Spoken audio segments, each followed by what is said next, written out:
नमस्कार, मराठी मंडळीवर तुमच्या सगळ्यांचं स्वागत आहे। मस्साजोग गावचे सरपंच संतोष देशमुख यांच्या हत्येचा निषेध करण्यासाठी आज बीडमध्ये सर्वपक्षीय आक्रोश मोर्चाचं आयोजन करण्यात आलं होतं। मला ते बघलो नाही, मला पावलं नाही, ते मी घाबरून गेलो।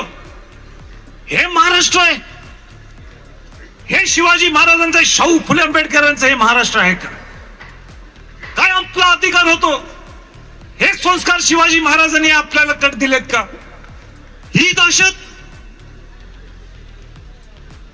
म्हणजे ज्या पद्धतीने, ज्या क्रूर पद्धतीने मारलं गेलं आणि त्याच्यावर आजही निर्णय होत नाही, हे दुर्दैव आहे, हे दुर्दैव आहे। संतोषची हत्या झाली तेव्हा मी महाराष्ट्रात नव्हतो। हा विराज संतोष भाऊंचा मुलगा। मी विराजला पाहिलं, त्यांच्या घरच्या मंडळींनी फोटो दाखवला, ज्या क्रूर पद्धतीने मारलं गेलं, त्याची हत्या केली। शिवाजी महाराजांच्या घरात जन्म घेऊनही मला ते पाहवलं नाही।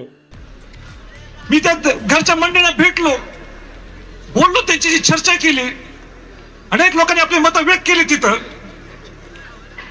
आणि एकच निर्णय मी घेतला, एकच निर्णय मी घेतला। तो निर्णय हा होता, आणि सगळ्यांच्या समोर जाहीरपणाने मी त्यावेळी बोललो की हा जो मोरक्या आहे, त्या मोरक्याचा आश्रय देतात जो कोण आहे तो धनंजय मुंडे। मी नाव घेऊन सांगतोय, नाव घेऊन कोट घेऊन सांगतोय। छत्रपती केव्हा कोट करत नाही, तरी मी कोट घेऊन सांगतो, तो आश्रयदाता धनंजय मुंडेला मंत्रीपद देऊ नका, हे मी त्यावेळी सांगितलं होतं। हा महाराष्ट्र आहे का? हा शाहू फुले आंबेडकरांचा महाराष्ट्र आहे का? हे संस्कार शिवाजी महाराजांनी दिले आहेत का? ज्या क्रूरपणे मारलं गेलं, हे दुर्दैव आहे।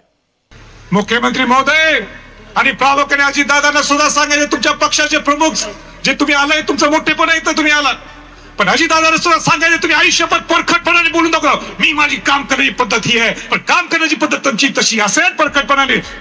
करेक्ट, आता कार्यक्रम करेक्ट करा तुम्ही, आता कार्यक्रम करेक्ट करून दाखवा। तुमच्या जर धमक असेल, तुमच्या जर हिंमत असेल, त्या पहिला या मंत्रीला हाकलून काढायला पाहिजे, हा कक्कलपट्टी करायला पाहिजे मंत्रिमंडळावर।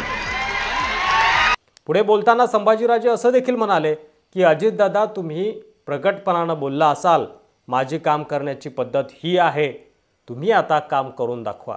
तुमची हिंमत असेल, तुमच्यात धमक असेल, तर आता काम करून दाखवा। हो, कसं सहन करायचं आपण? एक एक क्षण मी आल्यानंतर मला दुसरा तो फोटो दिसत होता, काय वार केलेत, किती वार केलेत, हे महाराष्ट्र आहे। एक एक वार केले, भयंकर वार केलेत। फुले शाहू आंबेडकर यांचं नाव घेण्याचा आपल्याला काय अधिकार आहे, असा सवाल संभाजीराजे यांनी विचारलाय। त्यानंतर मनोज जरांगे पाटील देखील या कार्यक्रमामध्ये बोलले।